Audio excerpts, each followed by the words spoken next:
We're back! It's episode 31, and I'm Victoria. I'm Gloria. And we are Chemist Confessions. This podcast is just a human conversation about all the skincare science we talk about. And today, our episode topic is all about chemical exfoliants. You know, the thing that we have a whole line of products for, the thing we talk about often, but apparently never dedicate an episode for. We're so good. So good at this, guys. I guess before we get into all of that, Gloria, what are we drinking today? So, recently, I went to Whole Foods, and there was a sale of all the pre-made alcohol. So, I had to buy 2 bottles of Old Fashions for Victoria because it's festive today. Yes. So cheers. It is strong. And also, before we dive into the episode, I just want to apologize. It doesn't get better over time. I'm waiting for the ice to melt. It doesn't get better. Maybe by the time we get a fun animal corner, it's going to grow on you. It'll be real good. All right. Yeah. Sorry. Anyway, I was going to say, I lost my voice a couple of weeks ago, but since then we haven't been able to catch a break. Yeah. So if I pause, I'm a little scratchy. Bear with me. We've actually been running around a lot. Yeah. Before this episode, we actually went to New York. We even went to Boston. There were finally a couple trade shows we can attend. Yep. It's actually really nice finally seeing other humans. We've run into a few people that actually follow us that even commented they enjoy hearing about animal fun facts. So we're definitely keeping those next year and bringing those back again. But yeah, otherwise it's been pretty busy trying to finish off the year. So since we're on the subject, we might as well get into a brand update. Brand update time. Yeah. First things first. While I was trying to fix up the last episode, I noticed a cool stat about this podcast. We've actually reached over 100,000 downloads. Holy moly. That's a lot of people listening to our non-radio voices. Actually, that comment really, I found that so humorous because when they said that, I'm like, oh, no shit, Sherlock. At the same time, I'm like, Gloria's referring to some of the reviews we've gotten on our podcast. And it's very fair. This was, honestly, for us, the podcast was really more of an outlet. Yeah, just to keep it casual, have a fun conversation. Yeah. We're realizing that on Instagram, we're a little bit more buttoned up in the way we write. So the podcast is a great way for us to just keep it intimate. Exactly. Talk to you guys. And we find it to be a much more a nicer format for us to touch on more difficult subjects.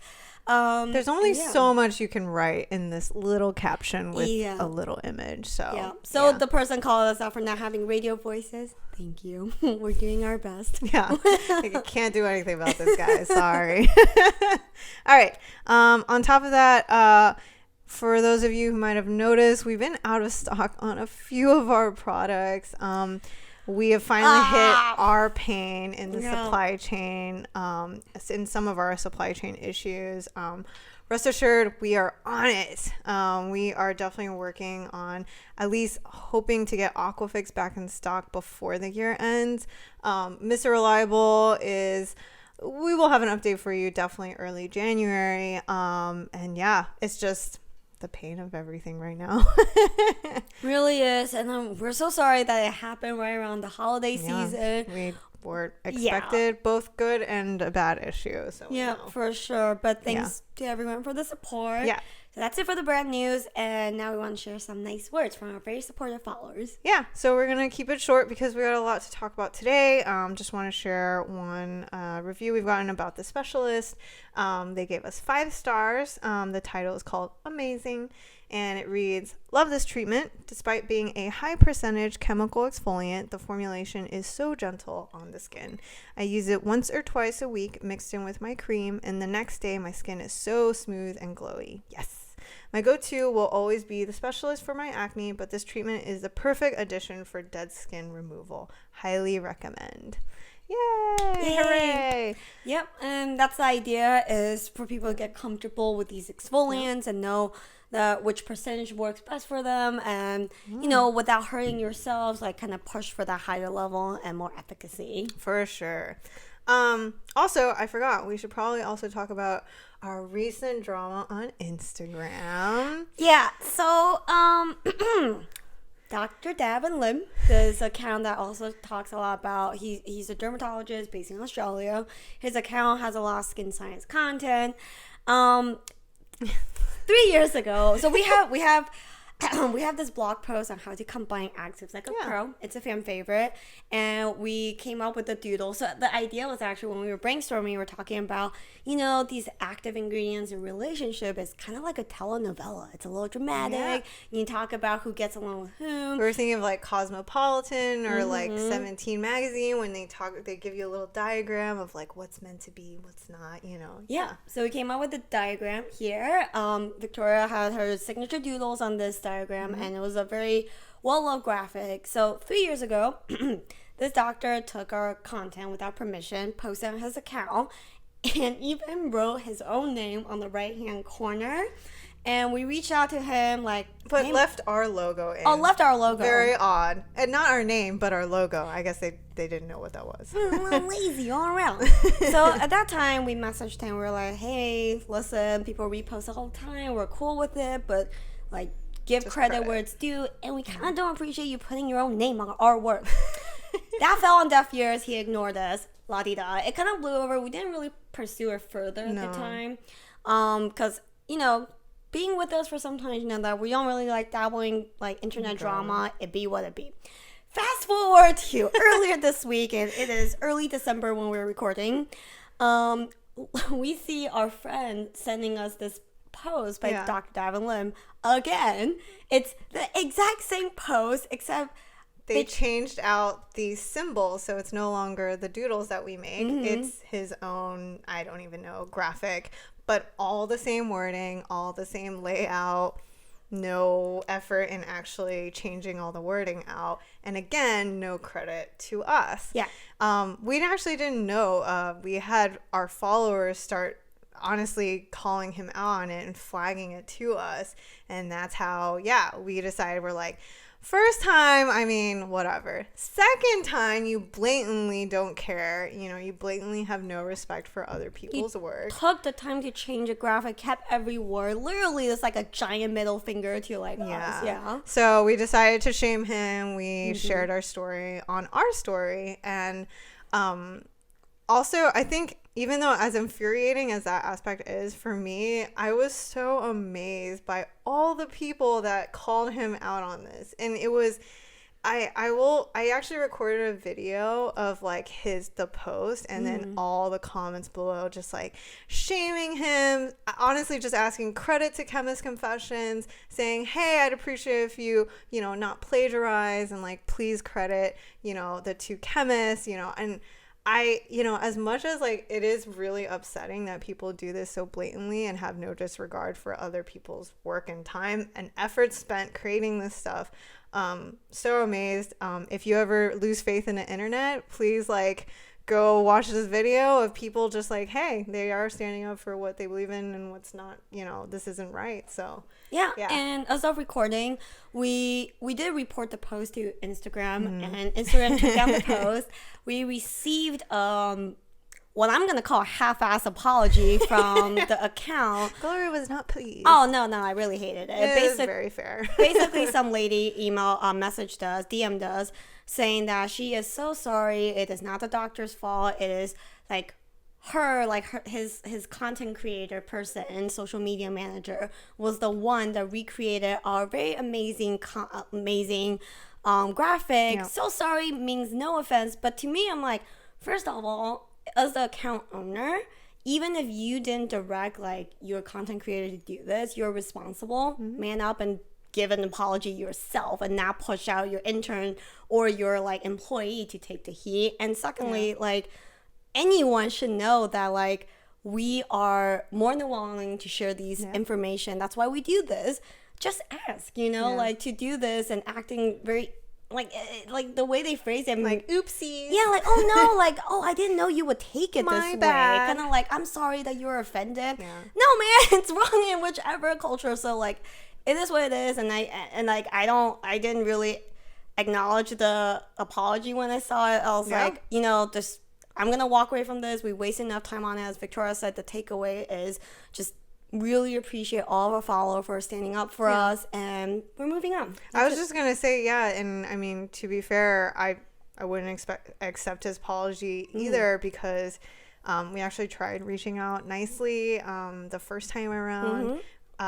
We already told him, hey, like, looking to hear from you and give us credit, and that was on the first post already. And it really wasn't until there was this amount of, you know, messaging and commenting that was happening till we actually heard anything. So it's like, that's what it takes for it's more upsetting that it had to take that much in order to even garner a response. Not even really an apology, but a response. So it just shows how much they care. Boo to you, but awesome followers on our end. So this is how we feel about you. All right, cool. We're moving on. Anyways, that was our drama. All right. And other than that, it's time to get into the actual news. The news. All right, first things first. Gloria. This news doth bring a smile to my face. When I saw the headline, I laughed so hard. But anyway. Yes, it is. It's very entertaining. The headline is, Clinique Labs can slip past oil-free false advertisement lawsuits. Ha! I told you. How many times do I tell you about this oil-free claim? I told you. Oil-free claim is one of Victoria's biggest pet peeves. Because, oily skin here. Yep. Been through that. Fell for that. Yep. I mean, okay, so to be fair to the brand, well, not to be fair. In general, oil-free is a claim that doesn't really mean anything. There isn't a standard definition. So brands tend to have different definitions of it. The most common and kind of lazy definition is just your ingredient list doesn't contain the word oil, but it might still have oily substances. If you think about it, petrolatum doesn't have the word oil, but it's not fresh, is it? But anyway, this lady filed a lawsuit claiming brands like L'Oreal, Boots, Walgreens, J&J, Maybelline, are in cahoots in some sort of false advertisement that their oil-free products aren't really oil-free. And in the lawsuits, they call out products like Beyond Perfecting Foundation Concealer has ingredients like dimethicone, isosteroid, neopentanoate, and tocopherol acetate. DDML, the dramatically different moisturizing gel, has dimethicone, isododecane, tocopherol acetate, and then so on and so forth. And the most commonly called out ingredients are dimethicone and some sort of ester oil. And to us, I don't know. Actually, Victoria, go first. What do you think? Well, first thing I was wondering is, like, maybe she's listened to too many of our episodes of me ranting. So sorry. Well, I think, you know, it definitely captures, like, how oil-free doesn't mean anything. Because, yes, even silicones can be considered oils. And there's fatty alcohols. And just like you said, like, chemical sunscreens, they all are inherently oil-based, even though some of them are positioned to be oil-free. Chemical sun filters are oil-based. The sun boosters and everything need to be in oil. So, I mean, that's the nature of it. And it honestly only confuses people who are trying to probably shop for something that won't break them out. Oils are helpful to oily skin people too. So that's why it's like, it's definitely something that I constantly rant about, and I can feel her pain. I also do not like DDML. yeah. But I will say, what I find kind of humorous about this whole situation is that I think this is a scenario where the industry kind of cornered itself. Because in the beginning, they demonized oil as a point of differentiators, right? Our competitors have oil, but we we oil free. And then as it evolved, as different brands take on different interpretation of that term, and then it's like everyone jumped on it. So they trained oily skin people to think that oils are bad. So now it's like, okay, I shouldn't say oil free anymore. Maybe it's a little misleading. But what should I say? You know, like it's Yeah, I know, and it's hard because, like, how do you position something for oily skin types? And the other thing too is silicones. As much as she's calling out all, like, dimethicones and silicone oil fluids, like, they're not bad for oily skin either. Not at all. So the takeaway here should not be that oh, like these ingredients are bad for oily skin despite the negative press. It's just more of it's kind of the nature and complicated aspect of skincare. It's just incredibly personal. My skin really likes silicone, so I don't know. It's kind of just the can of worms. Yeah. It is. Good luck with the lawsuit, guys. Yeah. I do feel like she was capitalizing on a position, though, just based on the products she was calling out. I mean, of all the products to call out, those would not be my first. Yeah, ones. especially so. The lawsuits are going on. Yeah. We don't have any decisions yet, but part of it was thrown out because apparently some of the products that this lady gave to the judge were products that she herself didn't order or like she's never used, never purchased. So. Cool. We will keep an eye out for where this goes. All right. Next topic. More on the sustainability front. Yeah. I think in the past couple episodes, I think every time in the news segment we mentioned a little blip about what the industry is doing about sustainability.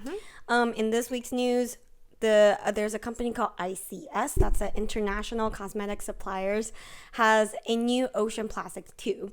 And that's great. It's just one of the ways for us to get more into how do we not tap into more virgin plastic. Great newcomer. Curious to see execution. Cost. And cost. Plastics is a complicated world. There's a lot of different types. And when it comes to makeup, sunscreen, what type of plastic works well for what type of formula, there's a lot to the equation. So definitely curious to see what comes off it, but great. Very cool. All right, and then we have a new launch from a longtime brand. CoverGirl actually is launching and has already launched actually their skincare line. I would say this is not that uncommon. I think for me, just hearing that, I don't know if you guys have noticed, CoverGirl's line at Target is makeup brands that make skincare. And I was going to ask you, like, do you have any feels on that? So for me, I typically don't gravitate towards those skincare products. I think there is still a little bit of a perception that makeup brands without that skincare DNA don't really make elevated skincare products. For CoverGirl, this line, I think, so first of all, it definitely skews younger and more for those with oily skin. Pastels. It's pastels and there's mattifying water cream. So it's like definitely lighter textures. You can just basically prep yourself for younger, drier, oilier skin. So In terms of the line, do you see it being more like layer friendly with their makeup? I mean, do they mention layering? I'll be honest, it looks very basic. So I saw the news, I was like, oh, how very interesting. I looked at products, I was like, oh, okay.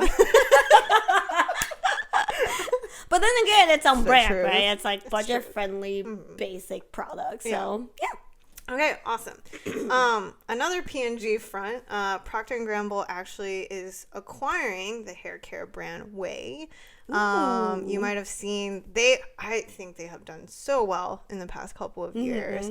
Their bottles are everywhere. There is no price tag disclosed on the acquisition, but this will actually be P&G's first entry into prestige hair care. And they mentioned talks of, extending Way into a fragrance line. I think that's so smart. Yeah, pretty exciting to see. Apparently, most of the founders and the general C-suite will all be there still. In terms of brand positioning and everything, there's no need to worry at this point. It just sounds like more like... what's the word am I looking for?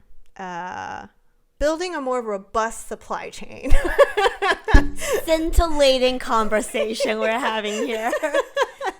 I have a mini confession to make. Yes.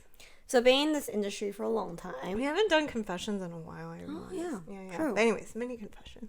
So being in this industry for a long time, I've had the pleasure of getting very expensive products for free, making my own very expensive formulations, and I've also spent a lot of my own money on very expensive products just to try. I will try the gamut, anything from drugstore brands to ultra luxe. I've done all with skincare. Hair care, I'm that person that goes to the store and be like, okay, I see your shampoo is $6, but do you have a coupon for me? That's fair. For me, there's only two things that I shop for. One is fragrance. I'm the one that's opening every bottle and taking a big whiff. And so if you see that girl, that's me. And then the other thing is, I would just say, I've heard from a hair care chemist that shampoos, it's recommended to buy a creamy looking shampoo, like a milky emulsified, because it means there's actually some oil. Lately, I don't know if you noticed, most shampoos are clear, like super clear, and after trialing it myself, I have found those to be quite stripping. I had to run in with the clear formula from Tresemme all the way back in the days. That's like the one time in my life where I'm like, I should spend more money on my hair. So I bought a salon brand, but being college made, didn't really know anything about it. It smelled good. It was clear, pretty bottle, cool. And walked out, my hair is straw. It's straw. I don't know if your mom ever did this, but my mom, when I was a kid, would take advantage of some like almost like clearance item shampoos. So like I there's a brand called, it's not Voss, or if it's like VO5, it'd be like 99 cents a bottle. My God, my hair. But does it cling? Yeah, she'd have 30 bottles of these. Good deal. I know. My mom can't pass up a good deal. So if you have an expensive shampoo brand that you think is worth it, let us know. Oribe. Oribe is nice. Yeah, Oribe is super nice. I can't stomach buying more than a travel size one though. Exactly. Like getting gifted it is super nice. Buying it yourself, you're like, maybe not. Yeah, but speaking of getting gifts, yes, it's the holiday season. Yes. Can you not tell? Oh, also, I'm wearing a llama shirt. I can't find my ugly sweater, right. so I only have a Christmas green sweater. Gloria provided us these little elf hats. I got this from Daiso. Wonderful gift. Okay. Anyways, yes, holiday kits. So yeah, we decided to walk through some holiday kits that you can still find, ones that we are interested in or ones that we did purchase from Black Friday, just to go through. I'm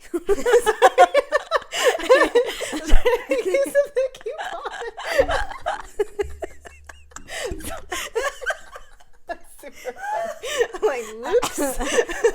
So every year we do like to look at Derm Store for some really interesting kits. Derm Store carries some really fantastic high level active products and like clinical brands. Yeah. But we understand that these are higher price point. It's kind of hard to splurge before knowing if your skin likes it or not. So these Derm Store kits are a great way to experiment with more expensive brands. Yeah. They have a essentials kit. Yeah, so they happen to have their essentials kit priced at $100. They usually change these items up every year. This year, I just kind of wanted to walk through some of the samples, and Gloria and I, we can like say worth it or not worth it. So for $100, you get roughly, I'm looking at probably about 15 to 20 mini samples. Some of them include things like Ulta MD's cult favorite sunscreen. You've also got Beauty Stats silicone suspension vitamin C serum, and you also get a mini pot of SkinCeuticals triple lipid cream. So anyways, all in all, if you just definitely worth a look. They definitely know how to curate, and we're just here to ask Gloria, worth it or not for $100? Actually, I think it's worth it. Yeah. I really do, because some of these products are cult favorites that are pretty expensive. We do talk about the triple lipid a lot because we're pretty familiar with that product. It has a great clinical. It's very expensive. I forgot how much is full price, like $120 or $30. Yeah, it's definitely something that like you want to try out a little bit before you commit to. Same as, like Beauty Stats vitamin C. For me, the Mira and the SkinCeuticals, along with the other stuff you can try, I think it's a great kit. Yeah, I agree. And, at the end of the day, it's just a really great way to test out luxurious products. And I would say, like, for a Beauty Stat serum, this is probably a great one to try, because if you've Haven't liked the Decium's vitamin C suspension. This one is definitely a luxe version of the texture, and maybe that will work for you without having to dish out too much cash up front. I also just want to add that I have not a tinfoil hat theory, but just like a mini theory. Okay. So my family makes leftover stew or leftover fried rice often. It's basically open your fridge, you're like, what we got here? Let's toss it in the pot and like make it into fried rice, right?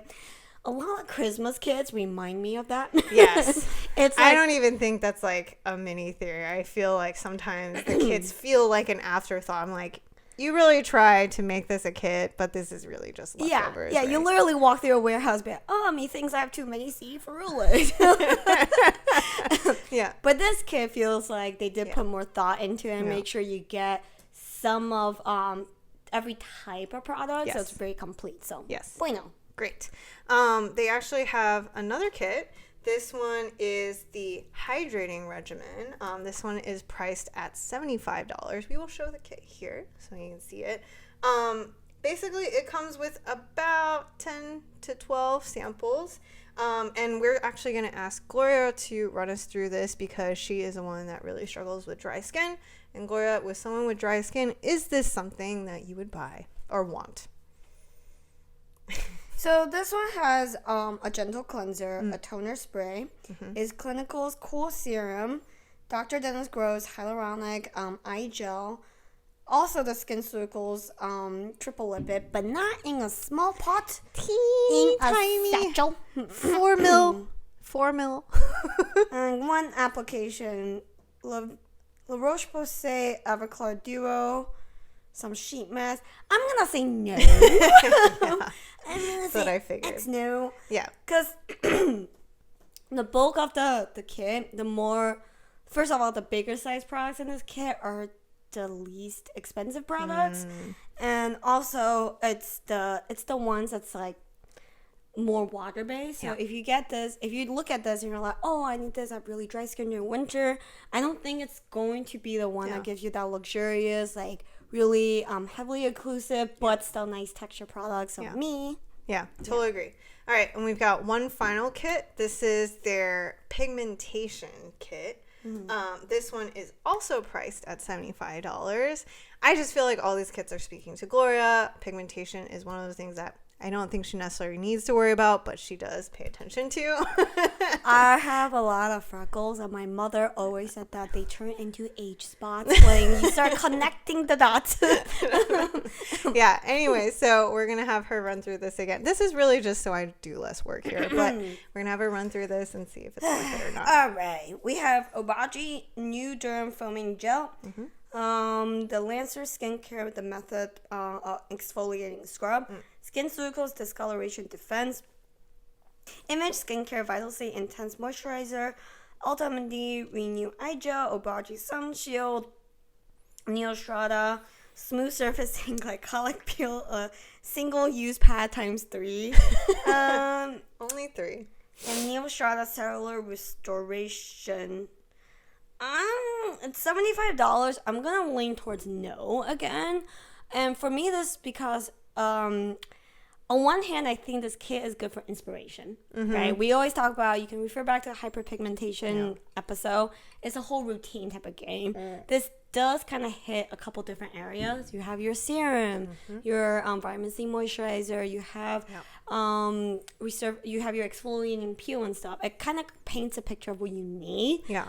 But the individual products, like, it won't. So, for example, I guess the crown jewel of this kit is the it's probably Skin Circles Discoloration Defense. Yes. And the vitamin C product, but they're not at a size where you can try for more than 3 months. Oh, such a good point. Yes. Right. So you're not going to know if it works for you or not.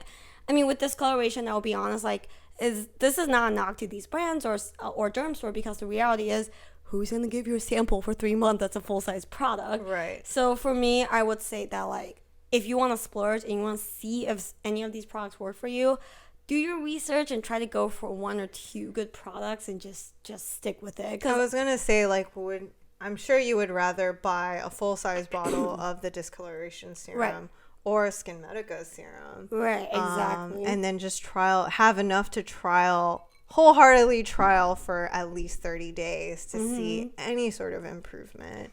I think that's such a good point. Yeah, so good inspiration, but I wouldn't necessarily buy the kit myself. Yeah. All right, so those are a couple kits that you can look at for inspiration. I'll be honest, as I was dabbling and shopping for kits, I kind of came to this realization that if you were to gift someone skincare, it's pretty hard. We always talk about skincare being so personal, and I also feel like, what kind of signal are you sending them? right.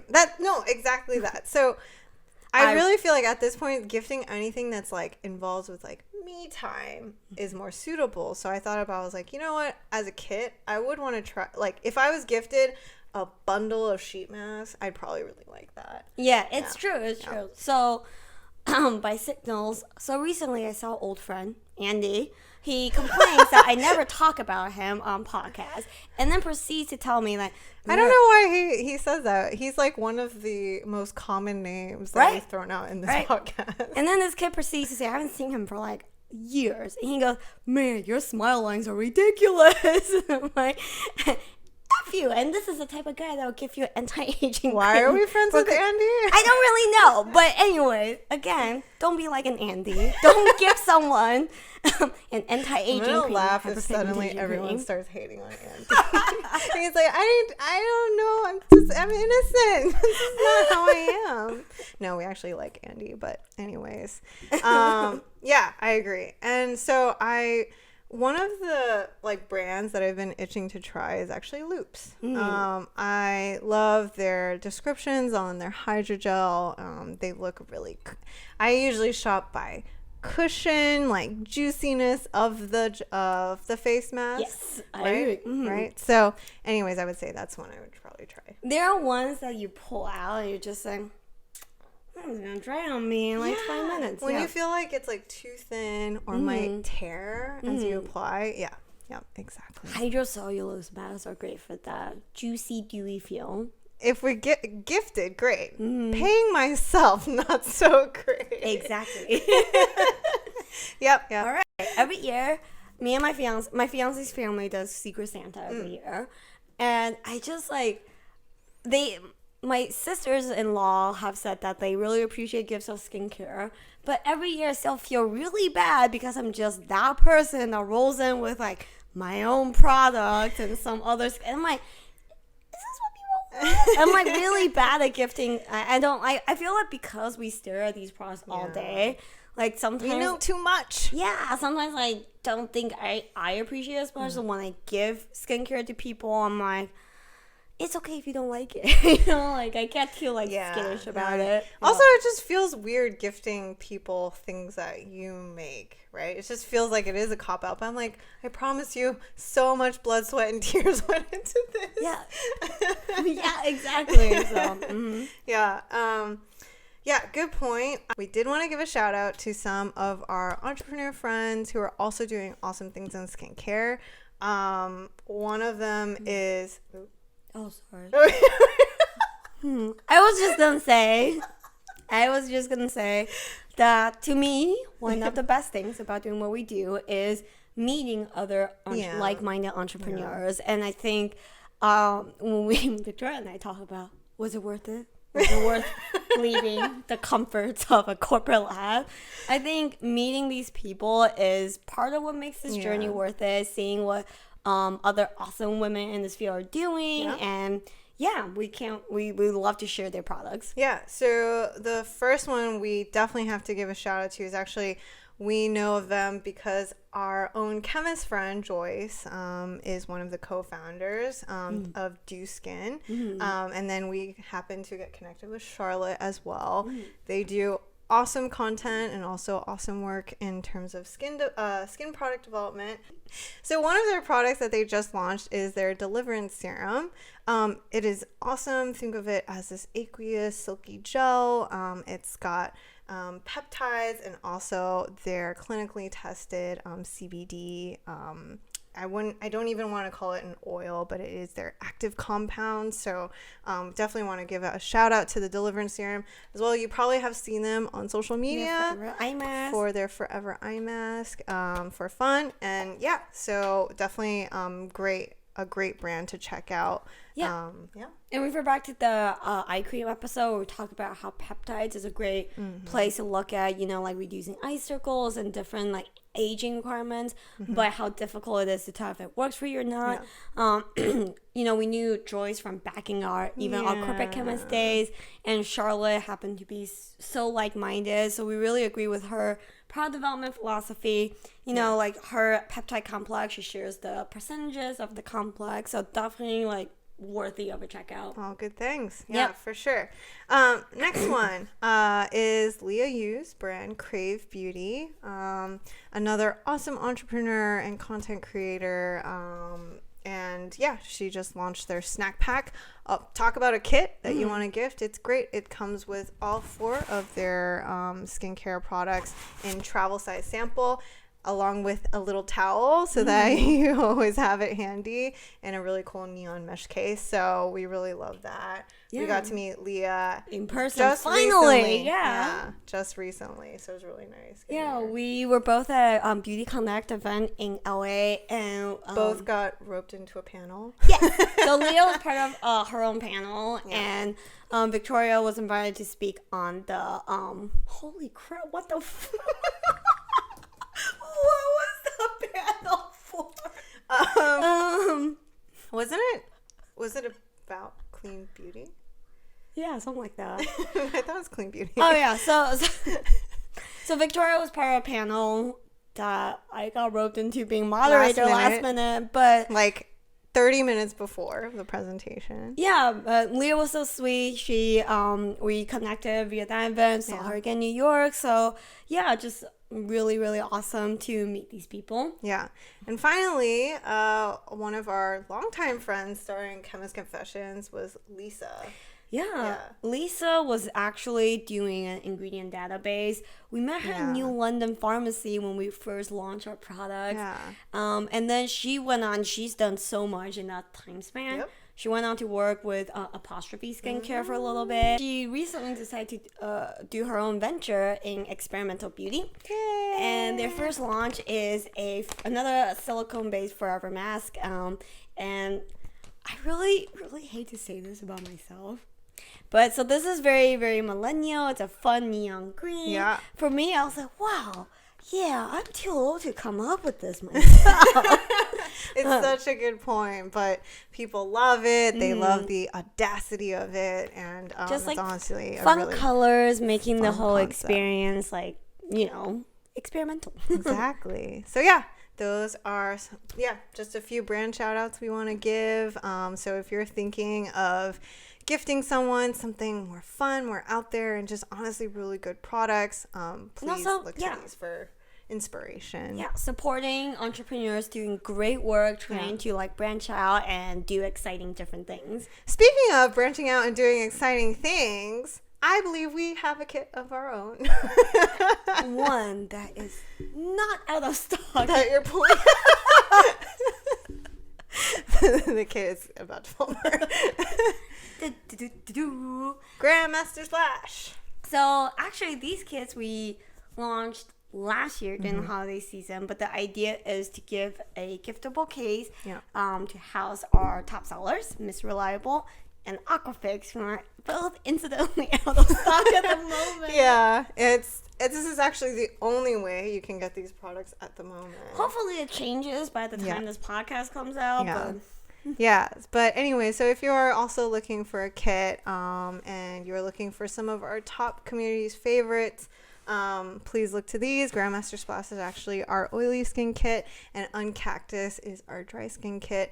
So yeah, anyways, those are all the kits we support. And that's the news. That's the news. This is going to be a long episode, guys.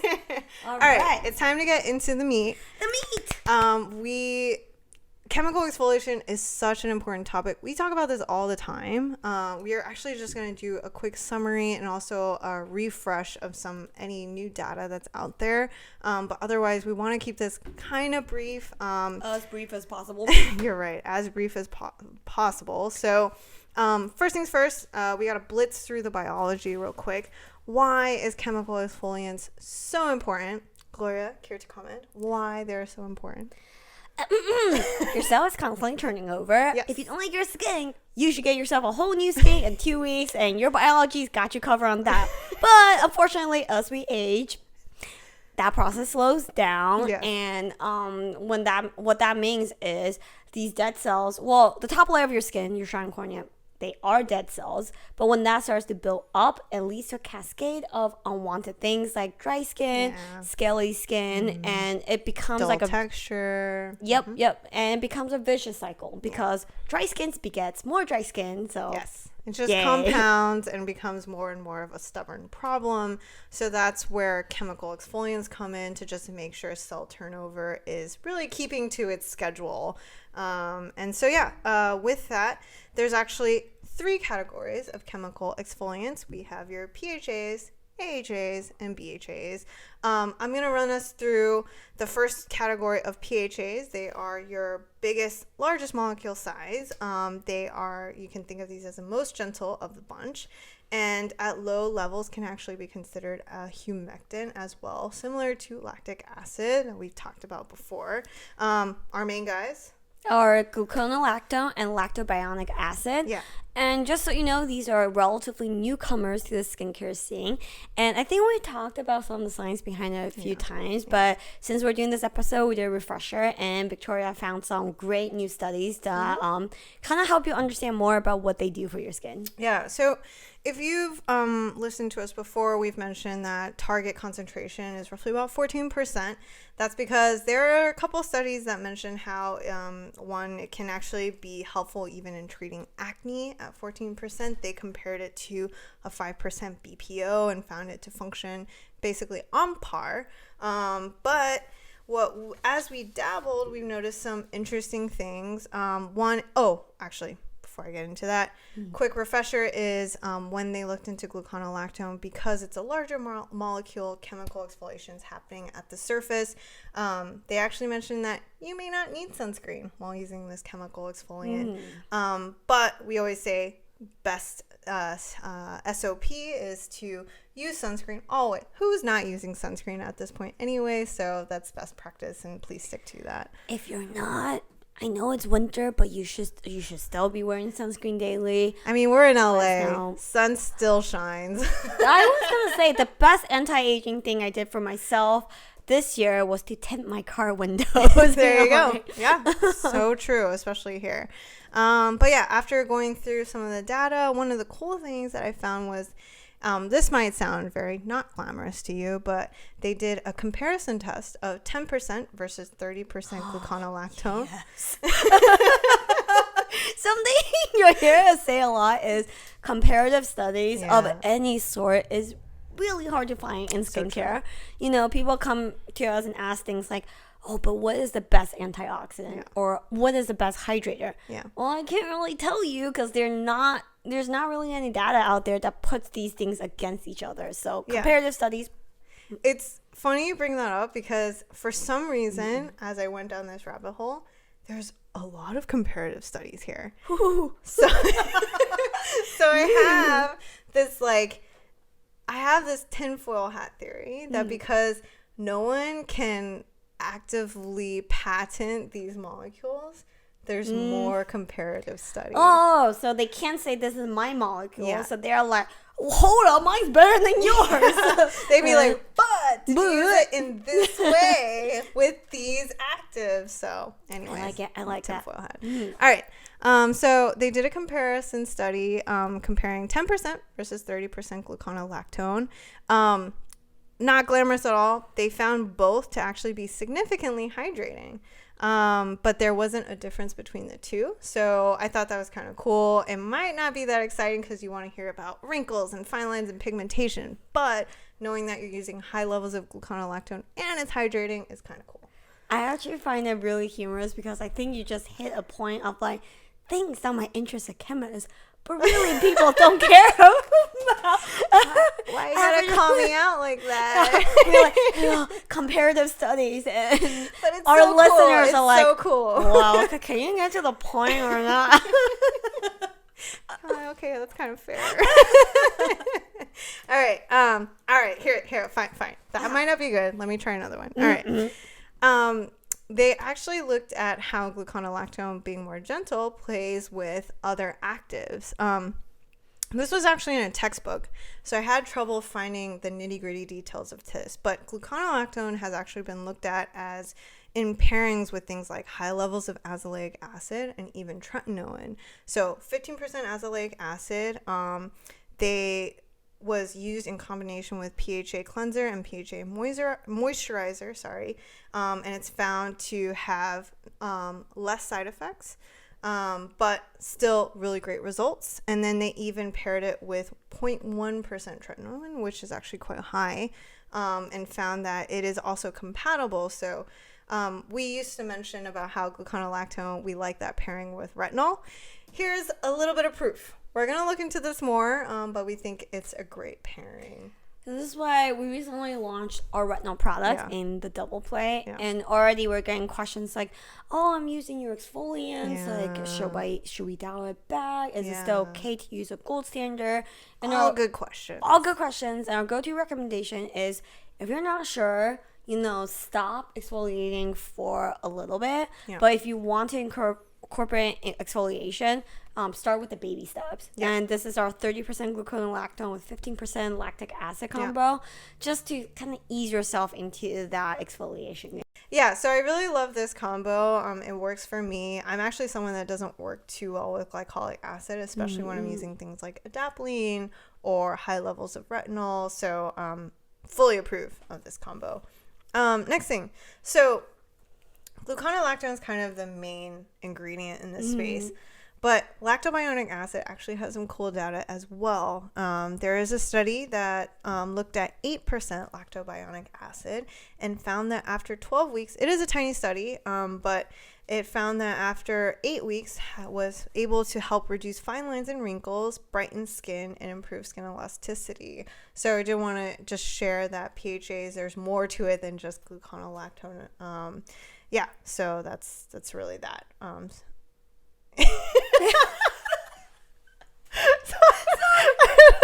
Thank you, Gloria.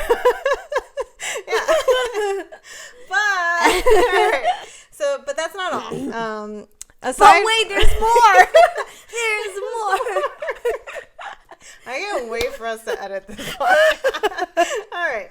Yeah. So, but there's more research. You think of these ingredients as exfoliants, but it's actually been pretty well looked at as a antioxidant. I just want to show everyone our notes real fast, because it's like da Cosmeceuticals Journal. Yes. Yeah, so if you want some light reading, you can look at this textbook called Procedures in Cosmetics, titled Cosmeceuticals.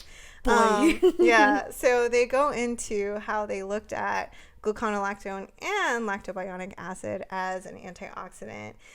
They tested it with things like a banana peel and could it prevent it from browning, which Gloria and I were immediately like, banana cruelty. Did the banana ask to be brown? Yeah, no. We'll show a picture here. They've cut up little samples of banana peel and then basically use these solutions to cover and see how the browning progressed. Some of them turned black. That's how weak some of it. Yeah, they did. Yeah, so it's pretty cool. They've looked at it in that manner. So I thought that was kind of interesting. I would say that compared to some of the other plant extracts we looked at for antioxidants, we're like actually pretty well studied as an antioxidant. Actually, you know what? That's a great point. Yeah. Kind of going off of our last episode about eye creams. Yeah. Antioxidant studies is another one that make us go. You look at these data, especially bar graphs, it's like super close to each other, and then the researcher's like, Yeah, this one's significantly better. Yeah. Okay, and then finally, this is probably another one that's dumped into the category of chemists care, but consumers might not. Please care.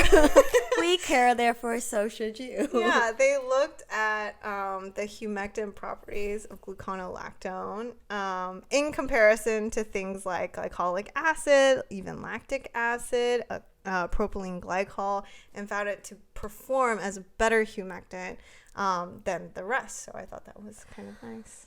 Actually, when I was going through the notes, so Victoria compiled the first pass of these notes and did most of the research. And when I saw the bar graph, I'm like, ooh, ooh, ooh, ooh, ooh.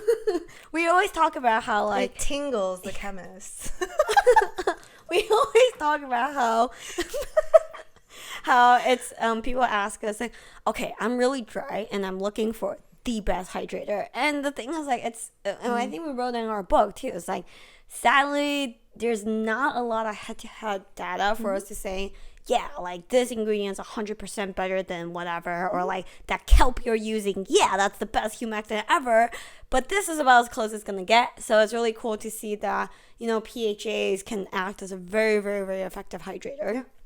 Comparison study. All right, so that's PHAs. We're moving on to HAs. All right, Gloria. Take it away. Oh, ready all aboard the HA ship.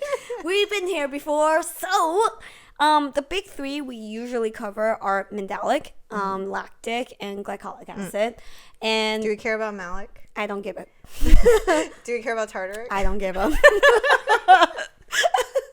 Ask me about citric. And citric.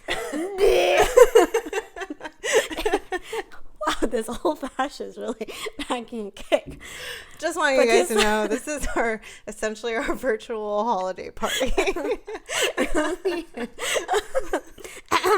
Anyway, the reason why we focus on these three, because they have the most data, and they're compared to the other ones are the smaller ones with well understood data. So like tartaric, malic, citric, they might have one or two maybe kind of interesting paper here and there, but we don't even really consider them to be true exfoliators. And I even wanted to add that, like, when we talk about these ingredients and what they do for your skin, there's two things to consider. One is the pathway. Yes. So things like, okay, glycolic acid loosens up the bond between dead cells, and that's how it leaves earlier. And it can be validated and proven by sometimes researchers will dye your skin, something that goes pretty deep, and then they apply one patch with glycolic, one patch with nothing, and see how fast that dye leaves your skin. And that's kind of how you see it. A lot of these other acids like malic, citrus, they don't really look at it in that light. Sometimes they just apply and be like, I don't know, it seems a little brighter. Also, there's just no data. There's just nothing. Bottom line, no data. There's nothing. We would like to give you the good news, but we can't. So there you go. Yeah. So mandelic acid. This one, out of the three, is probably the more mysterious one. Yes. It is the bigger molecule. I will say, I think it's a lot more popular in Asian skincare. Yeah. I think in Asian skincare, they're a lot more risk averse. You wouldn't find a high level glycolic acid so much in Asian skincare. They would rather give you like a 10% mandelic or 18%, just so like it won't burn your skin at all. You know, they play a little safer in that department. But mandelic acid is really great traditionally as a chemical peel. It's used in combination with salicylic acid, used to treat oily skin. Slightly lipid soluble. Yes, so it kind of, we'll put up the structure of salicylic acid and mandelic here, you'll see that it's pretty similar, and that's why like people have kind of thought of it as a tangent to salicylic acid in some cases. But it isn't super duper well studied what like daily application of lower doses of mandelic does for you. And Victoria found some great new studies on it. Yeah, so recently I stumbled upon one that looked at just Every episode, yeah. that looked at just 4% mandelic acid. It's a very small study of N equals 24. And they applied it every day, and they did find that it even helped improve things like your lower eyelid elasticity, firming of the skin. So I thought that was actually cool. Like, even at such a low percentage, you could get that kind of results, which, as Gloria mentioned, if you actually try to look at mandelic acid, it's pretty sparse. It is, really especially hard. compared to lactic and glycolic. Exactly. So that's one side that gives some semblance of good news. Another study actually looked at 10% mandelic acid in comparison to 10% glycolic acid. Another comparative study. And this tested 120 subjects, so large, relatively healthy sample. Yeah, exactly. So they wanted to look at in terms of treating acne. But they did find that after 12 weeks, glycolic acid was still the better champion in this category. Which is really interesting because glycolic, so this is something that we find challenging from marketing to communicate, because you'll see charts and content creators that make charts. It's like, this acid is best for this, that acid is best for that. But sometimes it's like not really how it works. So glycolic is proven in almost everything you can think of. Yeah. But just the downside of glycolic isn't that it doesn't work for things like acne. It's because it might be too harsh for some people. Yes. So yeah, but in this study, the mandelic acid did work, just not as well as the glycolic. There you go. Yeah. Yep. And again, like, I just want to say that you might think that you're currently using mandelic acid for, to help with managing acne congestion, things and breakouts. And if it's working for you, the idea is you don't have to change. It's just a matter of just giving you some perspective in comparison to these other acids. Okay, and then finally, another comparative study. So we've hit the jackpot, guys. So we should do another acid episode. We're like, oh my god, more of this feeling. Less episodes where I have to stare at the screen and be like, so there's no conclusion. It doesn't do anything. Yeah, so this one, they want to look at just 4% hydroquinone alone versus 4% hydroquinone plus 10% mandelic acid. It was actually for 100 patients, so another healthy size study. And yeah, so they actually found that for just 4% hydroquinone, that group, less than 20% of the group showed significant improvement versus the hydroquinone and mandelic acid combination. They said about 50% of the group showed improvement. So I thought that was really cool. That's actually really, really cool. Yeah. And for the hydroquinone group, I'm almost shocked that's how low it is. I'm sure they have like a much higher bar to kind of signify what counts as improvement. Exactly. But yeah. Yeah. Awesome. All right. So that's mandelic. Yeah. So if you're currently using mandelic, stay the course. If your skin like it, but if you think that it's not doing that much for your skin, it might be time to level up. Oh, and let's just do a quick summary of percentage, Gloria. Daily percentage. At least 10% if you can. Yeah. Our mandelic acid, the specialist, is at 18% in combination with 2% cell acid. It's mild enough to use as a spot treat. Leave on. We wouldn't necessarily recommend using over phase at that concentration every day, but anyway, it gives you that flexibility. But if you are using a mandelic acid, say cream, at a nondescript percentage, maybe at 2%, that's not enough. Yeah, you're gonna want more in this category for sure. And all right. Sorry. Go ahead. I was gonna add that if think about this as a good supporting cast. If you're on a brightening regimen, if you're on some sort of acne routine and you add a mandelic to your routine, it's a great addition. It probably won't be your lone problem solver, but it's a great sidekick. Exactly. All right. Moving on to the middle guy, lactic acid. Lactic acid. It's so interesting. I almost feel like it's that, like, what's a good comparison? It's like It's like Liam Hemsworth. It's that. Go on. All right, I want to hear this. Oh my God, Liam fans, don't come after me. But may not be as glamorous as Chris. I can't wait for this. But there's still enough clout around him and enough studies to back him up. Sentences I would never hear in my lifetime. I was gonna make a reference to the third Hemsworth brother, but I forgot his name. Yep. So anyway, the Liam Hemsworth of the AHA bunch, it's effective. It's kind of like a little jackknife of the AHAs because your skin naturally has some level of lactic acid. It's an NMF. It's an NMF. It's a humectant. It does grab onto water, which interestingly, according to Victoria's chart, according to this study, it doesn't work as well as PHAs. Yeah. But at 2%, there's still plenty of studies that show that lactic acid is a hydrating ingredient. Yeah.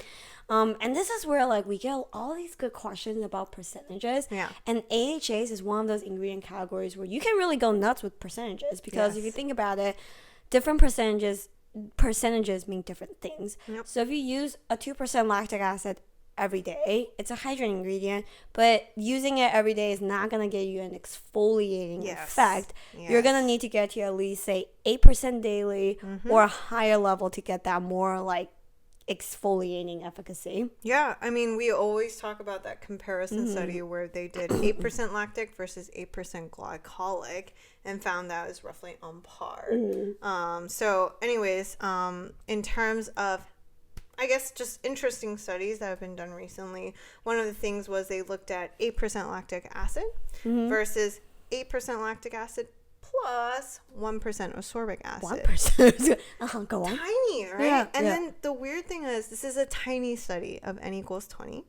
The pH of both products, lactic acid and ascorbic acid, was at 5. What's the point? That's what I was thinking. And they said they used this for 3 months and found that this combo of lactic acid and ascorbic acid did lead to brighter skin tone. 3 months though. Yeah. And I wanted to add a very weird thing. Because they knew that ascorbic acid degraded, they gave them fresh ascorbic acid every 2 weeks. Right. So they're like, oh man, we made a shitty formula. So I guess here you go. yeah, here's a fresh batch. Yeah, that poor chemist is just like, God damn it. And you know they paid that chemist minimum wage. Yeah. So anyways, I thought that was interesting. And then one other one that was kind of interesting was using just simply 5% lactic acid, which is pretty much on the low side. They wanted to use it to supplement people's acne management for 1 whole year. So they use that for 1 whole year. Also, a relatively small study of N equals 22. But they did find that, the greatest reduction was seen anywhere between 8 to 24 weeks in terms of inflammatory acne lesions. And then on top of that, they saw in terms of about 40% of the patients saw a 90 to 100% reduction of inflammatory lesions when supplementing. So I thought that was really interesting because now you also need to understand is these are people that are seeing a derm. They are probably using antibiotics when they are having acne flare-ups. So they're doing all the right steps and then just supplementing with lactic acid and saw an improvement. So I thought that was kind of cool. Yeah, and actually I really want to add that speaking of some charts you might see on social media that's not super helpful, we try to simplify information as much as possible, but at the same time sometimes we'll see oversimplification. Oversimplification sometimes doesn't do anyone any benefits. So going back to the charts that sometimes we see about how like, oh, this is for acne, not for acne, things like that. The reality is like a lot of people, you'll see information out there that's like PHA is great for acne, which is true. We'll get there. But AHA is not or something. But the reality is a combination will do your acne great. Yeah, that's such a good point. And at this point, we always tout like cocktails. Yes. Is the shotgun approach will surprisingly can be more effective. It's just harder to figure out what's the cocktail that works for your skin. Mm-hmm. Yeah, that's such a good point. All right. So that's lacted. That's the update for that. We always tout, 8% is the min, in terms of daily use. And then there are peels that go up to 50%. Yeah. Oh, side note as a chemist, lactic acid smells like crap. So we've made some pretty bad concoctions trying to make baby steps. Yeah. So again, go back to baby steps, which has 30% gluconolactone and 15% lactic. We already decided that, especially because it's a gentle product, we didn't want to fragrance it. We didn't want to have essential oils. Just keep the formula vanilla and simple. But when we first made it, we're like, man, it does not smell very good. It's like, it smells like feet. Yes. And then, so we were like, okay, maybe there's something slightly, not super fragrant, but still vanilla, maybe like a blossom flower or one of those like foo ingredients that has a light scent that can help cover it up. So then we added blossom flower water to this formula, and then we baked it for a little bit, see how it ages, and we pour it out. We're like, fermented feet. I know. And just, we put it on, we're like, is that what fermented Sprite smells like? It was bad, so we were like, whatever, if it doesn't smell the best, but it works, the end. Yeah. At the end of the day, it's like, this was supposed to be for the most gentle, the easiest introduction, so hence the sacrifice. Yes. Yeah. All right, cool. We got to move on to glycolic. I mean, Gloria is acid queen here, so we have to let her talk about glycolic here. Glycolic acid is the gold standard. It is not for everyone. It's not for the faint of heart. But because it's a gold standard, you have such a wide range of products to choose from. For sure. You have a classic toners like the Pixie Glow Tonic. The Ordinary has a glycolic toner. All the way up to serums. Our gold standard has 30% glycolic. Yeah. You can buy, don't do this, sketchy 70% glycolic acid products off Amazon. Yeah. You can get glycolic peels done at esthetician office, and it's recommended. You can get some really, really, really impressive results by going through that channel. Yeah. At home use, we would suggest keeping it 30% or under. And anyway, the reason why it's a gold standard is it's the smallest AHA molecule. It's also got the longest history of use, other than being used as a peel. It can be used daily from 5 to 10%. I would say it's the only real chemical exfoliant here that has any sort of benefit in terms of pigmentation and fine lines and wrinkles. Yes. There are some shockingly impressive results from chemical peels. Now, home peels, you're not expecting to see that level of actual full on lifting. Well, I've seen pictures where it's like this afterwards. It's super impressive. But at the same time, it can... I like how you're like, this is really impressive. I really see this in some pictures. But, for... At home peel, you could expect a very visible change to your pigmentation. It's really good for even skin tone. At the bare minimum, if you use it daily at the lower level, you'll see an improvement to your skin texture. Yeah. So anything new in the study front? Yeah, so there's only one, but I thought it was so good. Something that was on my mind is this is another comparative study. Can you believe this? Best episode ever. Jackpot. Best episode to wrap up the season. Yeah. So what they did was they wanted to compare glycolic peels versus nightly use of glycolic. So that is so good. Yeah, and so peel concentration that they would increase. So this was bi-weekly peels. They would increase from 20, 30. 50 and 70. I'm sorry, they did 70% twice a week. So not twice a week. This is bi-weekly. Oh, so every 2 weeks. They would change it. So 20. So it'd be after 1 week, it'd be 20%, then 30% after the next 2 weeks, and then 50%, and then 70%. Again, consult your professional. Yes. Most typical peel treatment cadence we've heard is probably every 4 weeks. So it's definitely on the aggressive end. Yeah. Sure. Especially for higher level ones. Yeah. Please do not walk into your derm office or your esthetician office. I demand a 70%. I saw on Chemist Confessions that they were giving 70% every 2 weeks. Please do not use our name. We will deny.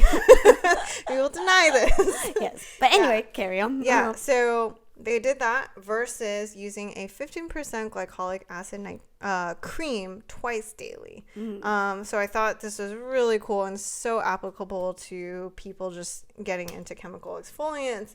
And this was actually to look at atrophic acne scars. And this is a topic that we always say it's really hard to accomplish for topical skincare. And so it turns out that the only way they could see a difference is by doing these aggressive peels. Topical 15% creams was a much better approach. It was like less side effect. They just didn't see those results. We're gonna show a picture here of, it's insane, so impressive. It's incredible what you can accomplish with a peel. This is not using any laser, which is usually what we recommend. So this was super impressive for us, and we were just really impressed by this. Again, another comparative study, but in terms of skin routine, honestly. Yeah, and we really want to highlight this study because sometimes we get questions that's like, why did you make your gold standard at 30%? That seems really high, really aggressive. And the thing is, 30% at around 3.2, 3.3, pH of 3.2, 3.3, like our gold standard is about as aggressive as we are comfortable with a take-home product. But it's nothing compared to what you can and should get at in-office procedures. Because we neutralize it up to 3 point some odd and 30%. But in office, these treatments at 50, 70%, many of these pills are not neutralized. So you're talking about a pH of 0 or 1. It's very aggressive. Exactly. So I thought that was really cool and just really paints a real picture of, the difference between your cosmetics versus what you can get treatments in office. And we always say this, like, and there are many studies to back this up, which is these at-home levels of peels can help these aesthetics procedures go further. So it's a way to really just push the envelope of your skincare, but at the same time, they are not meant to replace these office treatments. Yep, exactly. All right, so those are the AHAs. We are going to blitz through BHAs really quick. First things first, your BHA, the main one you know of is salicylic acid. Historically, you always hear about the 2% mark. I mean, it's been looked at as 2% salicylic acid cleanser in comparison to 10% BPO. They found that a 2% salicylic acid cleanser was effective in reducing acne lesions versus a 10% BPO cleanser. So this is kind of how salicylic acid got its claim to fame. This study was done 32 years ago, and I know this because it was done in 1989. This is when we were born, basically. No! Yeah. I don't hear that! And to be honest, if you take a look now, I mean, that's really all you see aside from peels. And so I always want to emphasize that people think salicylic acid is the acne savior. I was going to ask, how do you feel about salicylic acid? I don't like it. I mean, I like it as maybe a secondary active, but it's not the savior that you think it is. It's we'll talk about this more at the end, but all in all, I just want to kind of manage expectations here. Salicylic acid, the reason why it's so positioned for oily and acne is because it is lipid soluble.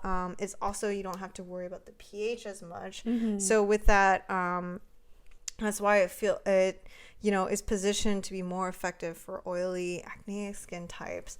And we always say, I was going to ask Gloria, you don't necessarily like salicylic acid, do you? It makes my nose flake. And so with that, people think that 2% is the highest or the only concentration that you can handle. But, understand that it's, as an OTC ingredient, it's positioned anywhere between 0.5% and 2%. So it can be helpful in your regimen. Just don't think of this as the main savior.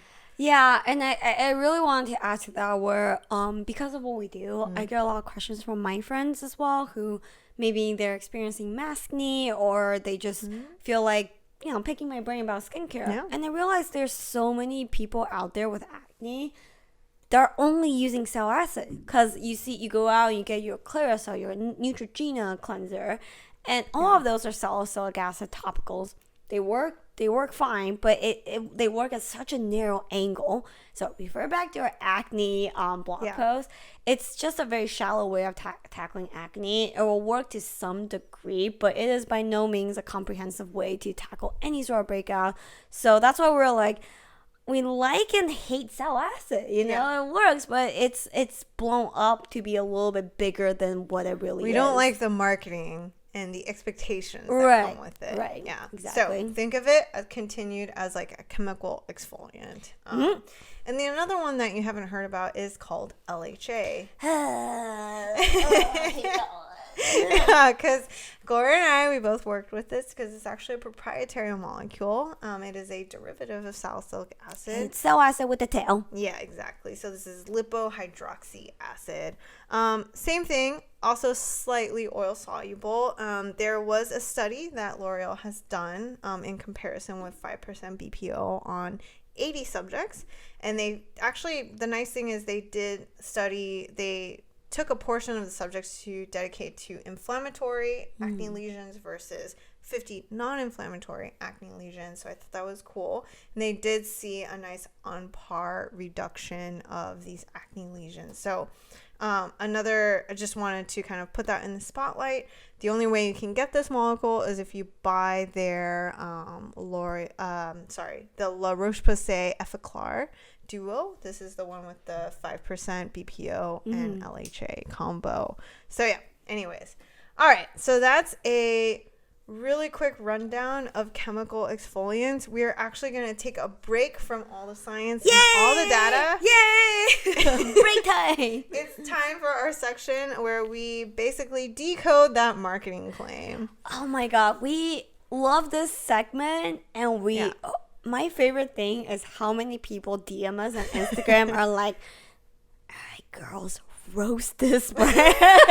Here is what I say, and it's redonkulous. Yeah, it's actually amazing. After we started that, we've gotten so many requests of brands. So the nice thing is we have not had to work very hard to find you these claims. Yeah. In fact, the one we're going to share with you today is by our very good friend Cuties Cara.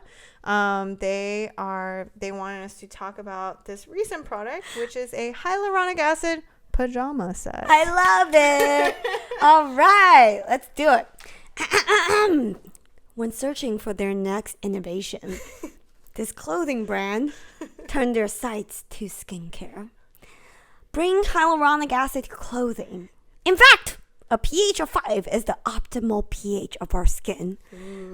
This pH level will ensure proper cell turnover, hydration, and protective barrier. Have you been reading our work? It was in our DNA, literally. Is it? A/B tested using newly advanced HydraKnit technology. The soft, porous, responsibly sourced, FSC verified Eco-Vero varicose yarn is infused. Varicose vein. Is infused with hyaluronic acid molecules. They're not done. Which delivers unimaginable comfort, but also offers your body the same beauty properties as face masks and skincare products. Oh my god. It is equivalent to 3,500 face masks for your ass and your arms and your PJs. I don't know where they got this number from, because they literally said the effective content of hyaluronic acid in the fabric is equivalent to 3,500 masks after 8 hours of use. And it's good for 40 washes. That's it. But I will say, I'm guilty of maybe not washing my pajamas enough, so maybe it will last longer for me. Bueno. Dude, first of all, it's not how hyaluronic acid works. Hyaluronic acid needs water. Also, I just feel like it's something that if it costs the same as my highly discounted, aka free shirt style pajamas, Yeah. maybe like it doesn't hurt, but at the same time, it's like a little ridiculous. Like especially the equivalent to 3,500 face masks. Like, Also, the thing is, like, people forget that ingredients need water to work. yes. So basically, they want you to sleep with this pajama wet, and then you'll get your hyaluronic acid. Oh, I got it. You wear this PJ, you hop in the bath, and you hop out, and you tell your significant other, you get along with the wet program, or you go sleep on the couch because the mama needs to hydrate. Magic. Yeah, so I would say this is not something I would buy. I think years ago I heard on the radio, because like at that time like jeggings and all things like super tight jeans are in, and there was a brand of jeans that's like, our jeans are infused with lotion. And all I can think is like, ew. Yeah. It's like, well, it's scooching your coochie. It is also hydrating. I would love to interview men, because men have a more complicated issue with pants, tight pants, and just ask, how do you feel about your jeans having lotion? Oh, I feel good. I feel good about it. My boys need it. That's all I imagine they would say. Yeah. So anyways, this would be not our favorite product. Very interesting, but not our favorite. People are back with findings, or yeah, this is definitely why I'm like, Yeah. So you anyway. go in the same bucket as Dr. Davin Lim. Yep, that's fair. That's Yep. fair. Very fair statement. But so thank you for the submission. If you have your favorite herb claim, Yes. please submit it to us. Honestly, it's like all in tongue-in-cheek fun. Like these, we get it. It's hard to come up with innovation. Sometimes it's a little eye-rolly, but I don't know. Like I will say, I give a pass to brands that make me laugh. Like these type of I brands. think that's fair. Yeah, like if you think a little too highly of yourself, you're extra douchey about it, then my eye roll. But To be fair, this kind of comes off as slightly douchey just because they're like, pH of skin is 5. Like, give Gloria a rock of charcoal. Yes. Yes, please. All right. Awesome. All right, so that's our break. We are going to wrap up our meat section. Let's wrap the meat. Yeah, so we just want to just discuss kind of application and finding your next chemical exfoliant. There are so many, I guess, specs to think about. So we're going to just discuss how to approach finding your next exfoliant. Yeah. So we get this question a lot, and for us, it's we always ask about your exfoliating history. So definitely think about products you've used in the past before. If you're starting from completely scratch, ask yourself what your skin type is, because ultimately at the end of the day, it's about finding the right molecule for you. Yeah. As we covered, I think mandelic acid is a pretty vanilla starting point. You'll see a parallel with salicylic acid. But get more. Yeah. That's the hard part, Yes. is you want more of mandelic acid. Yeah, actually, you know what's really interesting is that I think mandelic acid is a great beginner product, but looking for the right mandelic acid product is for the advanced shopper. Yes. Yeah. Yes, that's a good point.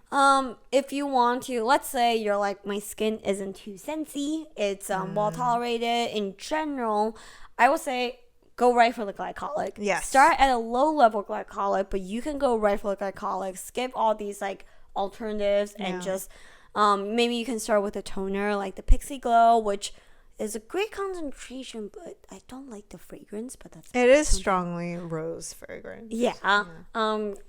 The ordinary toner is a fan favorite and a basic position to start, and then dial up from there.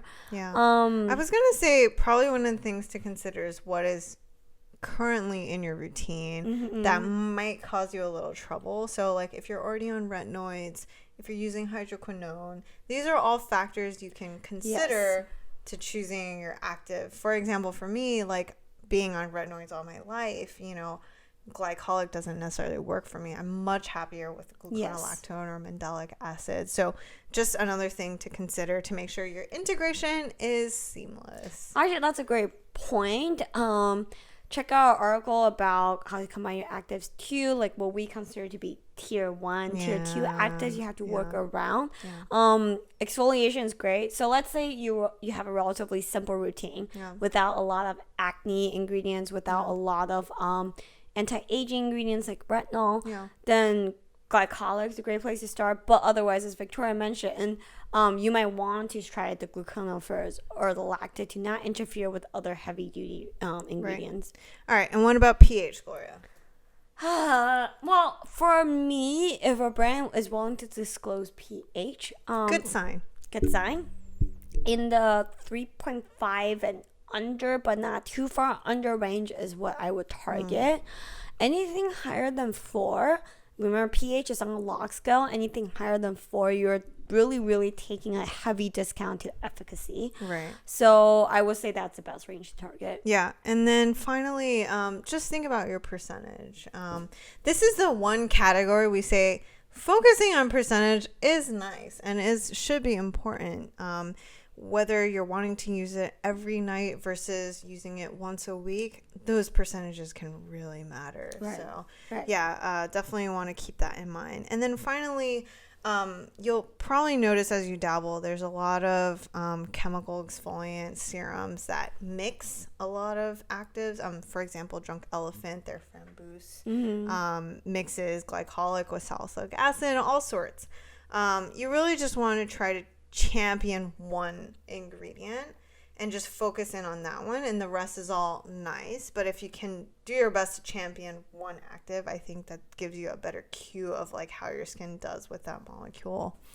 Yeah, I also wanted to add a really quick line about proprietary exfoliating ingredients. So we briefly talked about LHA, but there are other non-acid type ones. That's true. I think one episode we decoded the Estee Lauder product or the Clinique product that has glucosamine as exfoliating ingredient. We know that L'Oreal has a proprietary ingredient that you can find in products like SkinCeuticals, discoloration serums, like Happies. All of these ingredients will place them a grade under your AHAs and BHAs. These are proprietary ingredients where you don't necessarily really know what you're getting yourself into. Unless they have a clinical. They're generally considered more gentle than these AHAs. So if you're shopping and you see some product claim non-acid based exfoliant, or they claim exfoliating but doesn't have any of these like acid based ingredients, just consider them as like the most gentle alternative possible. Yeah, I think that's such a good point.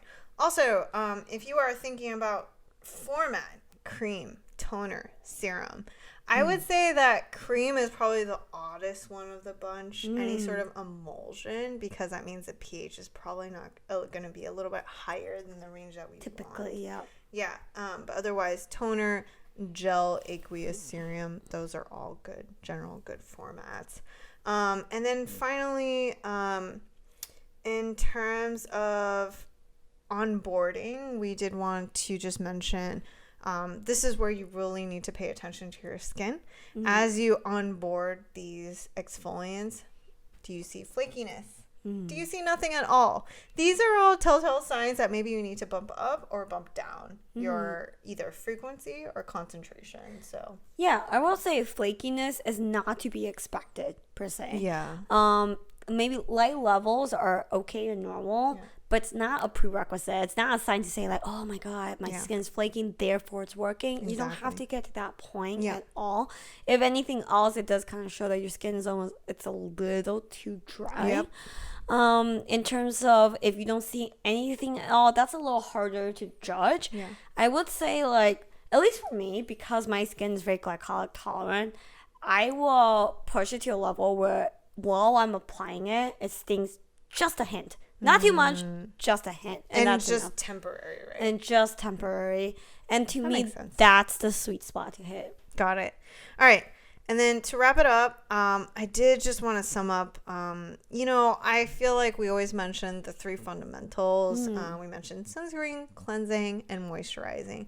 But I feel like you can argue that chemical exfoliants should be part of this group just because cell turnover is such an important part of healthy skin function. And then the other thing, too, is that after looking at all the data, the thing that my takeaway was really that AHAs are the sidekick to your other actives. Yes. They really seem like they can do so much more in terms of acne and pigmentation, especially.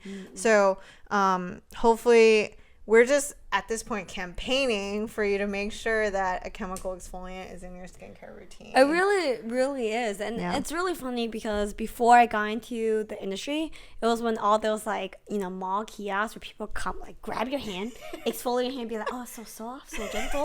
So for me, exfoliation always had a bad rep before I got in the industry. I always thought, if you're dry, yeah, you know what you want to do. Yeah, it just sounds like BS. Yeah. And then it wasn't until I got in the industry, started working with chemical exfoliant, understanding the science, realized it's an integral part to keeping your skin barrier healthy, and it's actually hydrating in the long run. So do it. Awesome. All right, so that's the meat. That's the meat. We're done. We made it. Thank God. All right, it is time to break it up. Break it up. Break it up. My Santa hat's crooked.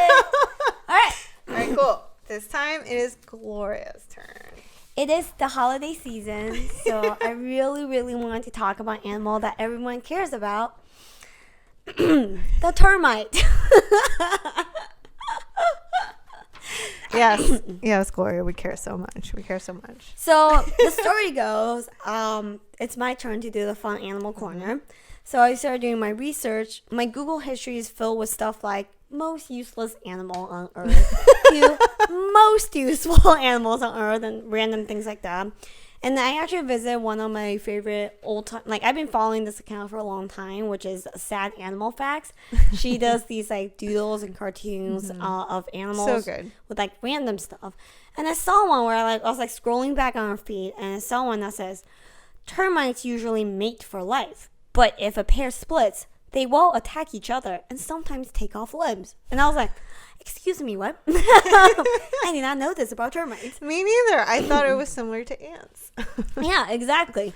So I was like, and this is funny because I actually spent some time. I was really bored one day. This was a long time ago. I looked into socially versus actually monogamous animals in the world, because there was an article. Why?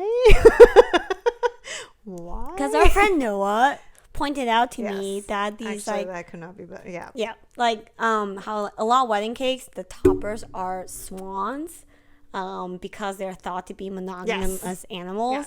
Or it's doves. Fake news. But the thing with birds in general is they may be socially monogamous, but you bet they be having orgy parties the minute their partner leaves the nest. Yep. So swingers. Yep. All of them. Yep. So then there are researchers that look into what are true monogamous animals in the world, and you have stuff like prairie voles and vultures and things like that, and termites. So That's adorable. Yep. I got really curious, so I looked into it. I Googled it, and I knew I hit jackpot when I saw headlines like domestic violence and divorce, termite style. Homosexual termite kills king to mate with females. What? Termite honeymoon is for mate swapping, Cornell biologists report. And just by these three headlines, the tabloids. Yeah, and I'm like, oh my god, this is gold. I have to look into it. Okay. So in my research, I found termites, they are monogamous and they mate for life for the most part, but there's a lot of drama. They don't always split up. But about 50% of them, right after they get married, the first marriage don't really work out. First marriage doesn't work? Yep. Divorce lawyers must be having a field day. Yes. So the thing you have to know about termite lifespan is that some species, the most common American species, can live up to 20 years. Termites live up to 20 years? You might think that's like a disgusting fact that no homeowner wants to know. No, definitely not. I want to add that there is a species called the African mound building termite, and the queen can live up to 60 years. I mean, I like animals and all, but But yeah, anyway, 50% of the initial pairings split up, and it is straight up out of a cherry. Wait, so 50% of the initial pairings. So that actually holds up to humans' divorce rates as well. Wow. Yep. And it's basically like a Jerry Springer episode. This might be a very age-revealing reference, but let's go for termite Jerry. This is straight from an article. They said, and I quote, "Males tend to just walk out, deserting the female and looking for a new partner elsewhere. Females, though, generally stay home, inviting an extra suitor into the nest. If the current partner was already there, so much better. In nests where there are 3 termites present, the 2 that were of the same sex, male or female, scrapped bitterly until one was thrown out, the fight being actively encouraged by the 3rd termite." And there are a lot of, because of these interesting behavioral studies, there are a lot of journals dedicated to just looking at the weird things that happen in termite mating world. And again, from this study, they said, and I quote, "But the Cornell biologist Janice Shellman Reeves says she really had a laugh when she witnessed one example of an off-again, on-again romance. A male wandered off in search for a better mate, but he had no luck. No one would have him, so he returned to his original mate. She assaulted him pretty severely for several minutes, and then she dragged him by the abdomen into the hole of their nest." So, anyway, termites are very human-like. Very human. If anything, humans are termites. Yep, clearly. So, anyway, I was reading all these termite articles. I'm like, oh my god, this is better than telenovela? Yeah. So, fascinating stuff. Who knew? And that's the animal corner of the day.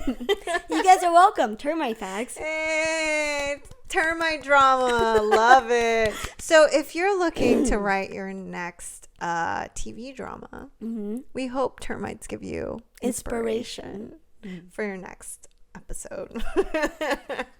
Wow, that's so good. Right? Wow, I did not know. Here I thought they were just pests. Yep. And here they are. But they have feels. They got a lot of feels. They're Yep. just trying to survive, and, find love, I guess, at this point. Yep. I still hate them. I Not don't saying I'm blame you. dealing with termite drama, but here you The go. ones that live for 20 plus years. I think 60! So- 60! the lifespan part really made me go, Longer than cats. oh my god, yeah, you're right. Oh, anyway, That's as long as parrots. fun termite facts brought to you by Chemist Confessions. You're welcome. You're welcome. Hey, termites and termite drama. All right, awesome. All right, we are going to wrap this up with just a little bit of Q&A. First things first, our first question is, should kids only use mineral sunscreen? Ooh, I think this one's a tough one. Yeah. I think mineral is generally positioned as the safer alternative, but the reality is they're all safe. The chemical, the mineral, they have about the same amount of studies done. I wouldn't worry too much about it. Yeah. If you're really worried, especially if your kids are very young, if we're talking about baby age, definitely consult your doctor, your pediatrician to double check on the formula as a whole. But as far as some filters go, it's the same. Yeah, I would say that if you really just don't like what you're reading or just have a lot of hesitations, sun protective clothing can be very helpful here. So yeah, we would say that mineral sunscreen is definitely not a must for children. When you read the marketing claims, it's just kind of like how marketing has just kind of run with this, just because there isn't a lot of data. I want to add that, to what Victoria said, when your kids are very young, sunscreen is almost the supplement for the most part, because they're running around. Let's be real, they're rubbing off weird parts of their skin. They move so fast. It's unlikely you're getting that even application throughout their exposed skin part. So like a good sun hat and whatnot is going to help a lot. Exactly. All right. Question number 2. This is from Mega Rossman. She asks, I wonder if you would consider doing a post or adjusting the trend of eye creams that temporarily shrink your eye bags and are very overpriced to a varying degree. Just had some guy in the mall put Aurarius eye serum on my eye bags and try to sell it to me like a used car. I know. I have experienced that as well. I feel like I met that guy too. I did not buy it, but it was kind of impressive. Left a chalky residue though, and I see Peter Thomas Roth has a similar eye cream. I suspect these are not very good for your skin though, and I'd be curious to learn more about them. Well, you've come to the right place because I've had to do that a long time ago. Yeah, we are very well versed in these products. Yeah. So, as for not very good for your skin, don't worry too much about that. What's really happening is you're absolutely right. It is a temporary effect. It's a film. It's a film. Yeah. So back in my day, I had a project where we had to look at films on the eye area, and different molecules and polymers could create nice films, and some of them would stretch and pull skin taut. The awkward thing is sometimes polymers stretched in the wrong direction and you got wrinkles, and you got more wrinkles than you started with. Before your crow's feet be like this, and after your crow's feet are like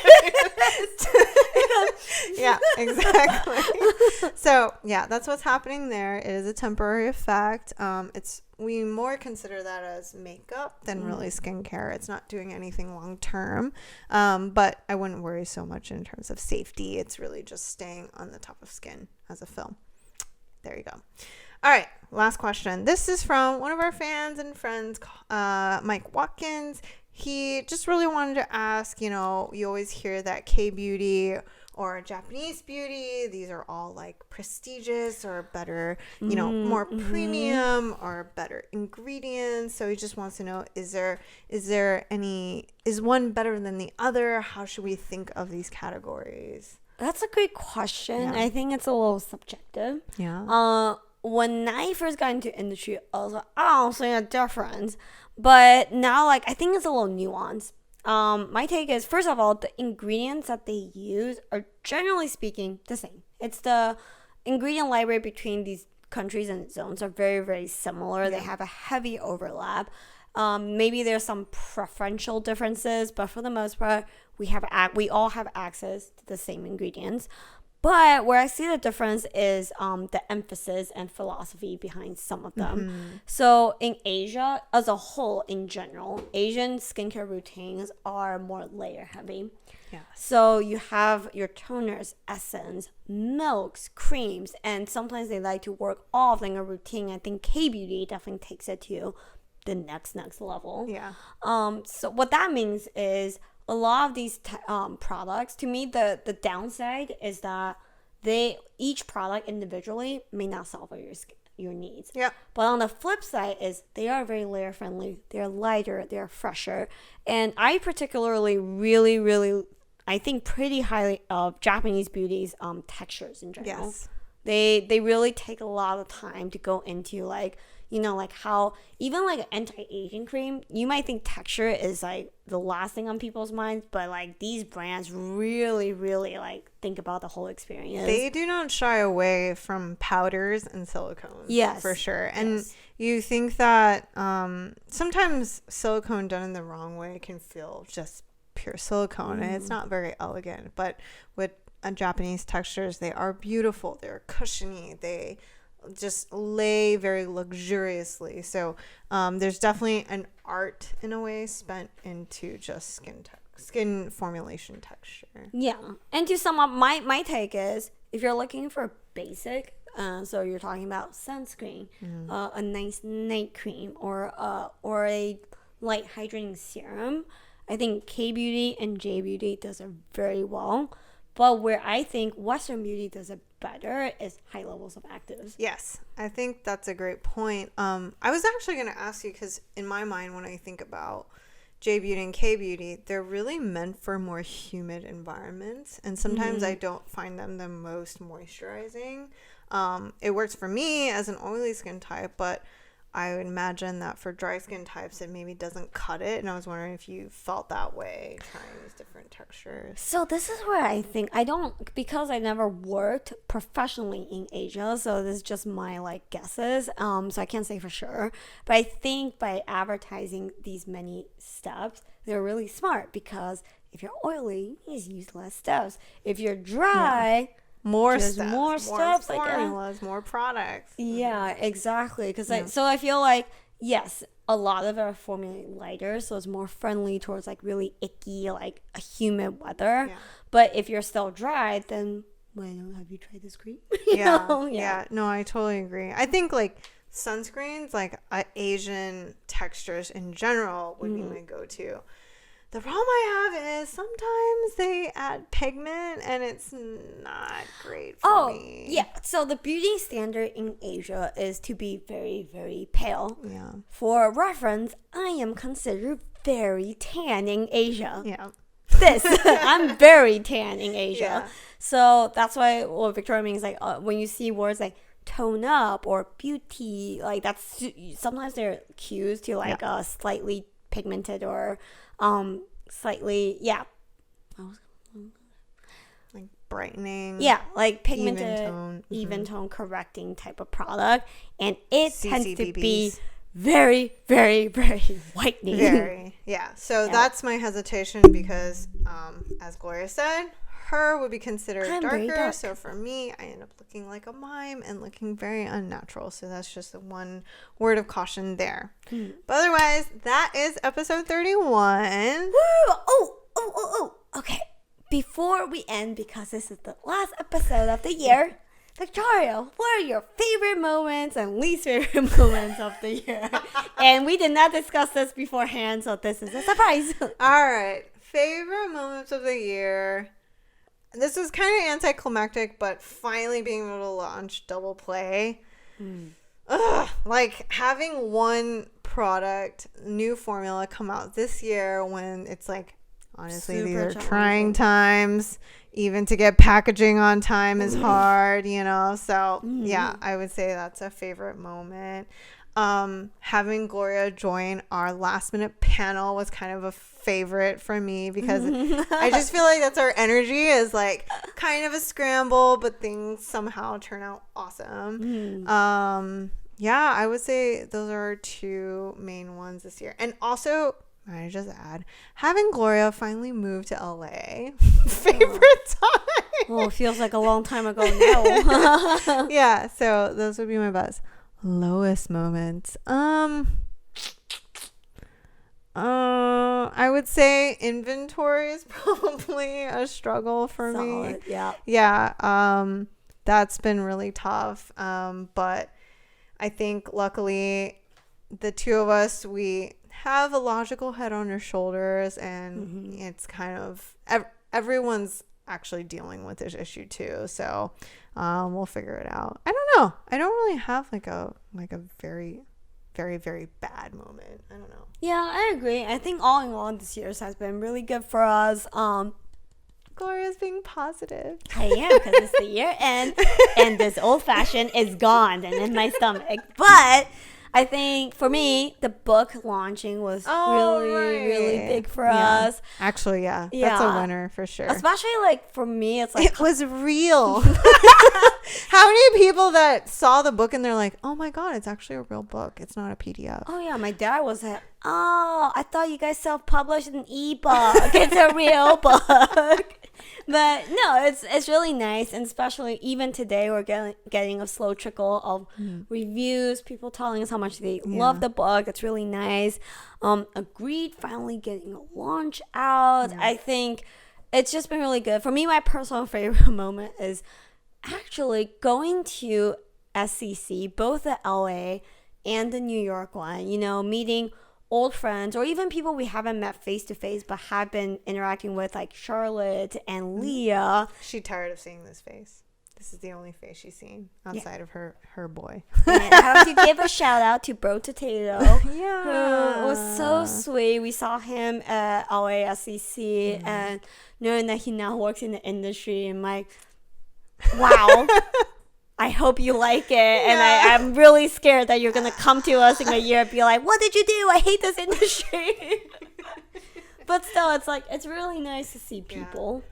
I think the other thing that's been cool is being part of college panels. Yes. And like being able to give talks to colleges, because they're just bright-eyed and bushy-tailed, and I don't know, it's just kind of invigorating for us, because sometimes like day to day doing the grind, you're like, wow. Yeah, for sure. And I think our latest talk was to FIT, and I didn't even know FIT had like a segment that's more geared towards cosmetics. It gives us hope. Beauty industry. Yeah. And they asked some great questions, and it was almost more like every time we give a talk to a college panel, it's almost more like therapy for us, because like we're sitting there, it's a Zoom talk, and we'll be talking, and all these kids are staring at us, and we're like, back in our days, let me tell you, internships are hard to come by. I don't know how many times I've said, back in my day, LinkedIn was a friendlier place, and you could actually reach HR. And these kids were born after 2000 are like, cool. I agree. It's this year, despite being really crazy, not too shabby, Gloria. Yeah. So cool. Thank you guys for all your support. Let us know what you like us to talk about in the new year, for sure, or your aspirations for 2022. Hope you guys have a great holiday. If you have any burning skincare questions, you know where to find us. Email us at info@chemistconfessions.com. You can DM us at our Instagram handle, chemist.confessions. We answer all of it. It's just the two of us. Yeah. Yay. Awesome. All right, guys. We'll see y'all in 2022. Happy holidays.